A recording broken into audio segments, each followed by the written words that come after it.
World powers call for restraint after Iranian media reports explosions in the city of Isfahan. America's top diplomat refuses to comment on the attack, which other U.S. officials have reportedly pinned on Israel. But Tel Aviv has yet to take any accountability, while Tehran downplays the purported attack. And for more of this story, we're joined by Professor Simon Mabon. He's a professor of international politics at Lancaster University.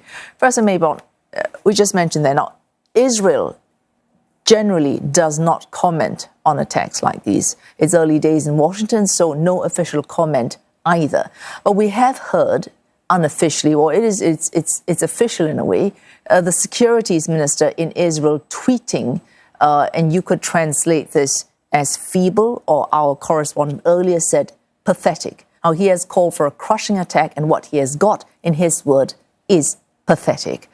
But given all the concerns, given the warnings that Israel has received over the last few days, there must be many signs of relief in many parts of the world that this counterattack has been, in the words of Israel's national security minister, he may think it pathetic, but they may be relieved. Yeah, thank you for having me, first of all. And I think pathetic, feeble are pejorative words to describe what is essentially a military strike on a major regional rival. And I think it's important to remember that regardless of the scale, regardless of the apparent successes, this was a military attack on Iran, and that is something to be deeply concerned about. That being said, we know that the US has been made aware. The US was told by Israeli officials that this type of thing would be happening in their back-channel meetings.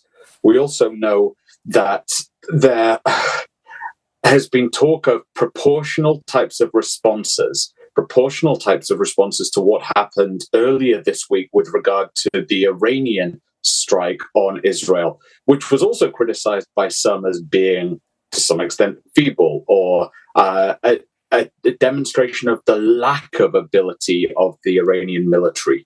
So there's a real sense of a tit-for-tat engagement here. But at present, it is under the threshold that would lead to a broader escalation, and yet it's also deeply worrying. It might be deeply worrying in the longer term, but in the immediate term, we have Iran coming out to say it does not plan, at least in the immediate future, to retaliate to this. Its rhetoric, it could have been far worse. It has not done that.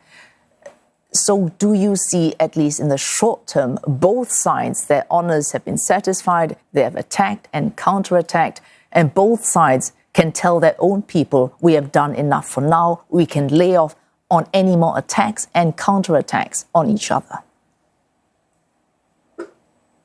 Perhaps, and that's certainly the hope, that there is a sense that both sides can save face from what's happened here, the sense that the Iranians responded to the attack on their consulate with a strike on Israel, and now the Israelis have responded to that attack with a strike on Iran. But there's still the worry that there are so many different moving parts here, that Hezbollah was potentially involved and targeted. It's got its own complex relationship with Israel in the southern Lebanon and the sort of north of Israel. And then there were allegations and suggestions that Iraqi militias were also hit, and targets in Syria were hit by the Israelis. So there's a lot of complex moving parts here. And even if the Israelis and the Iranians are saying that potentially we have finished this, the dynamics are starting to shift, and that this is potentially opening up a new type of competition and contestation between the two states. And that is something to be worried about, and it points to a dangerous trend right now. All right, that could be your interpretation of it. But we just move back a few days, I think, after the attack on the 13th of April, pardon me. And I remember reading papers in which different analysts and former ambassadors were adding up wins and losses for Israel. So, for example, it said, for Israel, it has helped take the pressure, as far as Washington is concerned, of what's happening in Gaza, its attack on humanitarian aid. It has got a reaffirmation of rock-solid support from Washington.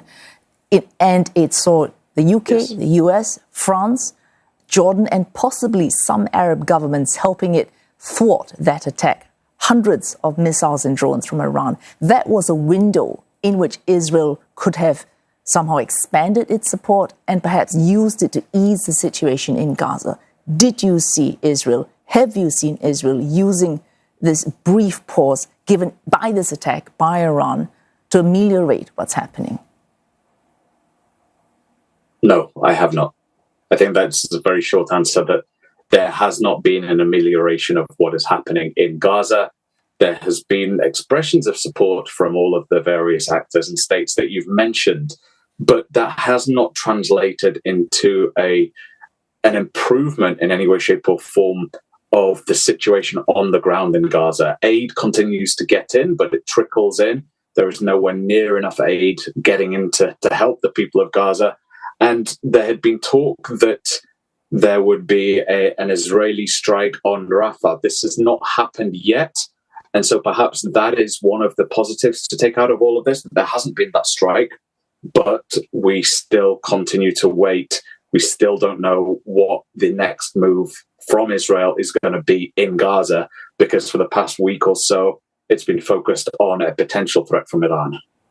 Thanks for that. Simon Mabon, Professor of International Politics at Lancaster University.